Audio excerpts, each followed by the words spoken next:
Hey Waffle Gang, I do hope you are well. My name is Mark and today we're checking out some more Reddit stories, and if you do love a Reddit story, why not consider hitting a like, subscribe, maybe that notification bell too, and let's crack on with today's first story. Much love, guys. Now, today's first story comes from Greskar1 and says, I, 25 female, can't get over the fact that my boyfriend, 26 male, of 2 years, told me that my now colleague is the only 10 he knows of.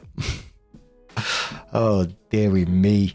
Short background, me and John met at uni during our bachelor's degree. He was in a relationship with someone else until the last year, and we started dating about 6 months after that.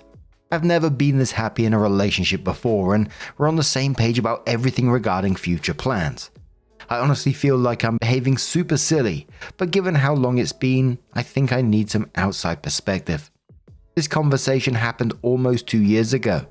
At the time, we weren't official yet, but had been dating for a while, and were on our first vacation together.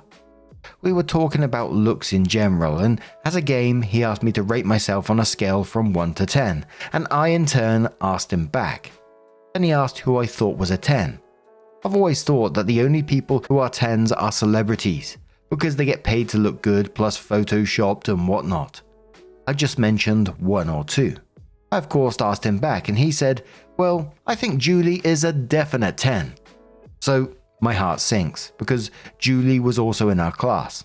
I never knew her that well. A couple of conversations over the years, but she was never that involved in after-class activities or anything. And as it happens, I'd previously picked up on the fact that he seemed annoyed about the fact that she never joined the social stuff. As I aspire to approach situations as dramaless and logical as possible, I just say that I agreed that she is good looking. The thought nagged at me for a long while, but I decided to try and ignore it as best as possible, while knowing that we just had a few months left until summer and everyone had their degree. In the fall, I started my awesome job. There were 2 positions available when I applied, and guess who got the other one? Yes, you are correct. It was Julie. So now we are colleagues, and I see her every damn day. She's nice and we get along well, but the fact that I have to see her every day ends up in me comparing us. And I'm so annoyed with myself for it. And like 2 to 4 times a month, I'm in bed and the comment pops into my head and my heart sinks. So a few months ago, after a lot of drinks and our first real discussion about something unrelated, but sort of tangent, so I brought it up. Keep in mind things were a bit heated due to the other discussion. I said something along the lines of, I know this might be stupid to bring this up, as there really isn't anything you can do about it, but it's been bothering me. And after I explained, he looked me in the eye and said, well, I can't do anything about that. I think Julie is the perfect 10. So let's just say that didn't help. So I've obviously thought about this a lot. And I think one of the main reasons this is nagging at me, in the degree it is that I've never been one to focus too much on looks. I do my makeup in like 5 minutes and just put on clothes without much thought. It's honestly something I've always prided myself on, considering the people I hung around with while growing up who did care a lot. John, however, cares about looks, and this is also the first relationship I'm in where I'm honestly afraid that I'm the party with more feelings than the other, which was exasperated by the fact that I had to push for us to become official due to him saying it wasn't really that important being official, because he felt it was a very short time after his relationship with his ex ended. So, kind people of Reddit, please give me some advice on how to forget this or handle it in a better way than I'm doing now. Edit. Just to make this clear, I agree the rating system is immature. A lot of people are, however, saying I should dump him over this, and I just want to make it clear that you are now reading the worst thing that has happened during our relationship, which I honestly think is a good indication that we really do have a great relationship. While I agree it was a thoughtless thing of him to say, at this point this is really my problem. I've gotten some good advice and observations in the comments, and I'm trying to reply to some of them. Thank you. Edit 2, I'm seeing a lot of commenting on the timing of when I brought the issue up, so I should probably explain why I felt it was tangent to our conversation at the time. When I said he cares about looks, it's mostly due to his passion for clothes. While it's not one of my own interests, I've actually learned a great deal about it during our time together and respect the fact that he cares. We were meeting a couple who were friends of his, and it was my first time meeting them. He told me I was coming out of the shower that I should mind what I was putting on, and to remember that they too care about fashion. which he knows that I do not, which honestly pissed me off and made me feel less than, so I brought it up when we came home. Anywho, I'm having trouble following all the comments, but I'm trying to read all of them. Thanks again to everyone who's bothered replying.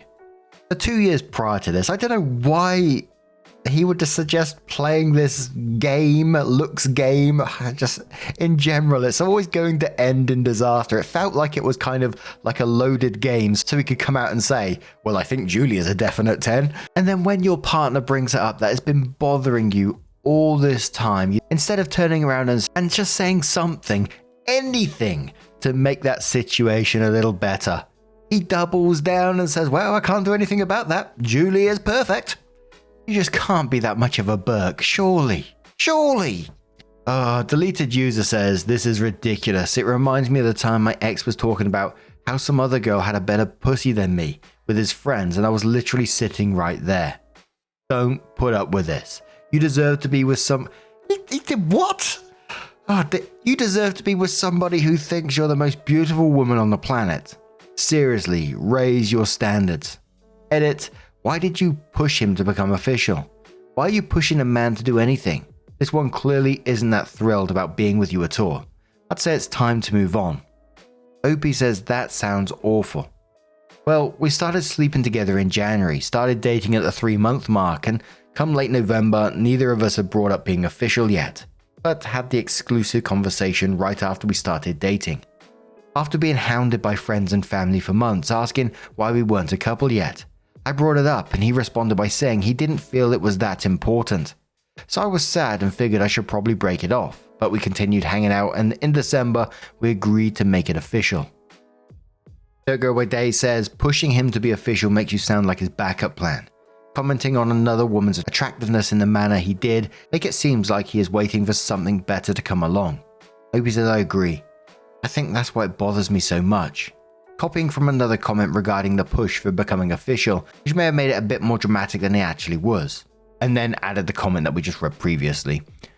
Anyway, 5 years later, OP comes in with an update and says, hi everyone. I love updates, so I figured I should give one to my only popular post instead of my usual lurking. Shares the original link and then says it's a bit hard to remember the details after 5 years, but we had a big blowout sometime after I posted this. I snapped at one point after he pushed the issue when I had told him I didn't want to talk about it, and ended up telling him how mean that was, aka the later comment, well I can't do anything about it, I think Julie is the perfect 10, and how insecure it made me. He realised that the comment was unnecessary and apologised. However, I just got into a funk for a couple of days after the confrontation, partly due to the comments on this post that were quite harsh. He got super worried when I was subdued after 3 or so days, and he apologised profusely and said he would work on his stubbornness, communication, and be better at complimenting me. In addition, he explained that the comment was partly due to the style of communication he and his ex had, but each of them had just dug themselves deeper into their positions when they had any sort of disagreement. And I'm happy to say that he did improve massively. He's still stubborn and can still quickly go on the offense in discussions we have, but we are now married. He proposed, have a 1.5-year-old boy, and we are happy. This remains one of our biggest arguments to date. Side note, I changed jobs, but so did Julie, and we ended up at the same firm, again. So we're still colleagues, but there are 1,000+ people at our office, so I don't see her as much nowadays. I still catch myself interested in what she posts on social media, but that's about it. I rarely think about her or this situation. And the top comment on this one was from Glam Monster, who says, bruh, the whole 1 to 10 rating system is ridiculous. There is no objective 10. My friends think that my type is ugly as fuck, and I think their type are as boring as a piece of white bread. But why the hell would you rate another woman, who is not your spouse, higher than your actual spouse unless you want to hurt them? I have no idea. Like, if I would like someone, they would be the most beautiful person in the world for me, even if objectively they look like Quasimodo. Edit, to all the people that say that the truth matters is only your truth. If you genuinely think that whatever celebrity is hotter than your partner, well, I think they are not hotter than mine. Yes, really. Like I can't comprehend the feeling that the person you love is not the hottest thing in the entire world, even if they are old or sick or disfigured. I've just read way too much Reddit, like the whole thing with Julie being at the same company as OP again. My brain is like, hold on, what's going on here? Help me, please. Anyway, now I'm going to turn this one to you guys. What do you guys make of this situation? I wasn't expecting that ending, it's got to be said, but let us know your thoughts down in the comments below, and let's move on to another story. Now, our next story comes from Throwaway Sad Cat, who says, my 24 female, boyfriend 26 male of 7 years completely ghosted me out of the blue. It feels completely surreal. I'm 24. I've been with this guy since I was 17. A quarter of my life and basically my whole adult life. He's the first and only person I slept with. Nothing happened. We didn't have an argument. We had a great relationship, at least in my opinion. One day we were cuddling on the couch and the next I can't get a hold of him. He blocked me on everything. I was so worried at first. My first thoughts were that he was hurt or dead or in a terrible accident. I only learned from a mutual friend that he basically moved halfway across the country. He's still alive at least. He just doesn't want to talk to me. It's been 3 weeks now. What do I even do? Do I travel after him? I don't even know where to. Do I give him time?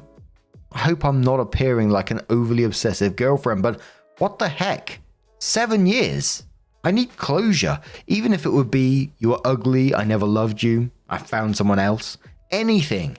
Am I expecting too much? I can't just discard 7 years like a used yogurt cup. Maybe I did something wrong, but I don't know what it could be without him telling me. I didn't cheat on him. I've always tried to be kind and caring. I wasn't a financial burden either. I paid for my own things and paid for half of everything. I'm trying to think of all the things I could have done wrong. I had a terrible childhood. I was abused and still have some scars from cutting myself. Maybe he thought I was ugly from the scars or too depressed and sad at times, but he could still have told me. I would have understood. He and our mutual friend both blocked me now, and I'm not getting any answers.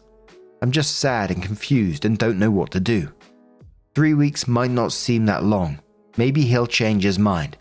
I just don't know what to do or how to handle this. And that's a really shitty situation because I understand why you want that closure. You want to know what the fuck happened because everything seemed fine. You've been with this person 7 years and everything seemed to be going well. So for him to just up and leave, and I get your initial concern about, anything could have happened. But then we found out about the blocking, which suggests, he's just up and left, ghosted. But the reality is he might not ever give you that closure, which, is just shitty in my opinion. And I think that's what you need to tell yourself, that he's chosen to do this. He's chosen to give you no reason whatsoever as well. And that's on him. And that's the kind of person he is. Although it's easy for me to say, I wouldn't dwell on it too much in regards to why he left. He chose to up and leave like that without any discussion. That's on him. Which of the way says, honestly, all I can say is, what the fuck? My heart hurts for you. But the mutual friend blocking you as well has thrown up something had to have happened. Well, that's what he's saying to people, vibes. But really, no amount of cyber stalking him or friends is going to fix this. No amount of begging or all of the things you want to do. If he wanted to give you closure, he would have. And he sucks beyond words for not giving you that if all was well. The more you chase the answers, the crazier you will feel and look. Even though you absolutely fucking deserve those answers. I'd get a therapist immediately and work on rebuilding your life without him. This will do some damage for sure, so I'm serious about therapy. I'm sorry, OP. I wish I could answer what happened for you. OP says, thank you so much for your kind words. At this point, it feels like no amount of therapy will make me feel okay. It's probably the best advice, but I'm currently in a staring at the wall and just asking myself why phase. I still have my cat to keep me company. She and her butthole in my face are some emotional support at least. I love her. She's the best. It's only been 3 weeks. Maybe things will somehow be okay and he'll come back or decides to talk to me. Something must have happened. I just wish I could help him, whatever it is. Gambling debt, even if he had an affair. I just wish I could talk to him. Which of the Waste replies to that and says, if he ever wants to talk, he knows where to find you. But right now you need to sit with the idea of moving forward without him coming back, whatever it is. He doesn't want help with it. So much so that he was willing to emotionally crush you and damage your psyche in the process. I hope more than anything you get answers eventually. The insane grief you must be dealing with is something not many people could appreciate. Therapy won't make you feel okay immediately, but it's a way to help you navigate this mindfuck without circling the drain and accidentally losing yourself entirely. Think of it as a flotation device while you're in a deep fucked up ocean. It would be easy to sink without it. You are young still. You have so much awesome life ahead of you. You just need to trek through this shit first. Again, I'm so sorry. Editing to add, no matter the reason, he fucking sucks as a person for doing this to another person. Jesus, what an arsehole. I find it really strange in his mindset as well, how you can just up and leave, go no contact in that situation and then not have any thoughts about what your ex or whatever she is to you at that moment might be feeling, the worry they might be experiencing, and just being able to somehow carry on with your life like that. But OP came in with an update and said, short summary, my boyfriend of nearly 7 years left me, moved hundreds of miles away and refused to talk to me. Even his parents told me that he doesn't want to talk to me and that they can't force him to. A mutual friend, more his friend, told me the same and then blocked me as well. I was left confused, alone and sad. Now over 4 weeks later, he contacted me again and we agreed to talk face to face at my place. I'll have to disappoint everyone from the start. No movie-worthy Yakuza/Mafia story. What he told me happened was that he simply panicked and ran away. Apparently I was asking too many questions about the future, if he ever wanted to get married, what he thought about children, etc. I also pushed him a lot to finally finish his degree and get a job. His main source of income are still his parents. He said he just couldn't handle it and saw his life as being over and needed to get away from it all. And he started blaming his friend who convinced him that he was wasting his 20s on just one girl. That same friend apparently also got him a job, which is why he moved away hundreds of miles. That job didn't work out and he got fired after a few weeks. I guess that's why he's back now. I asked him why he didn't at least talk to me and how hurt and worried I was. He said that he didn't want to make me cry and that he didn't really want to break up. He wanted to prove that he could succeed at that job and then come back to me. Overall, a lot was said. We talked for over 2 hours, but that's the gist of it.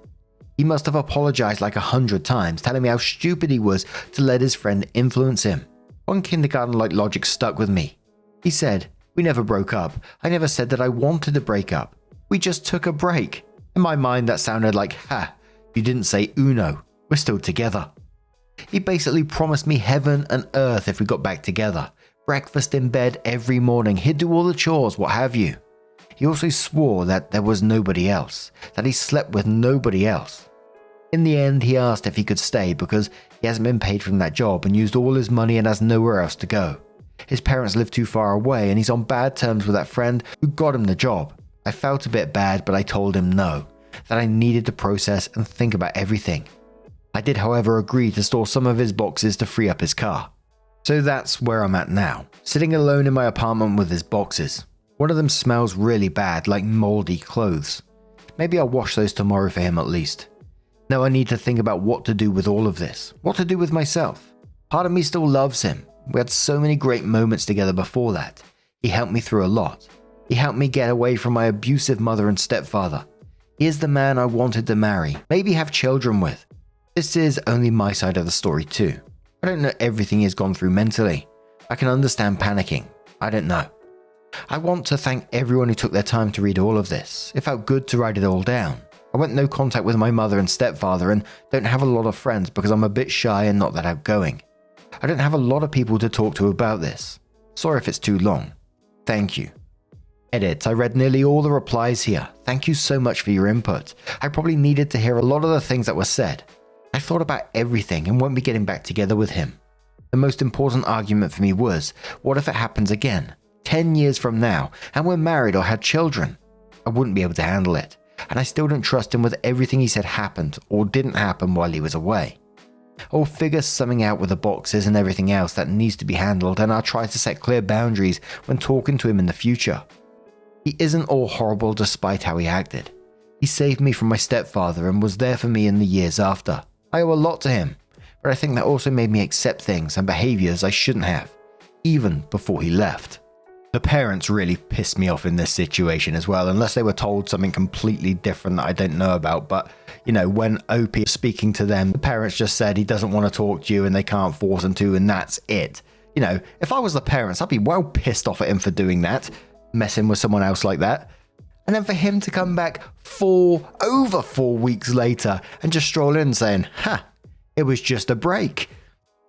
Cheeky bastard. I'm sad that OP had to go through it, but I'm glad that OP realized how shitty that behavior was and is not going to tolerate it anymore, not going to get back with them. And, you know, just get those boxes at your house, move on, enjoy your life, find someone worthy of you, etc. But now I'm going to turn this one to you guys. What do you guys make of this situation? Let us know your thoughts down in the comments below. And just a huge thank you from the bottom of my heart for getting involved in today's stories.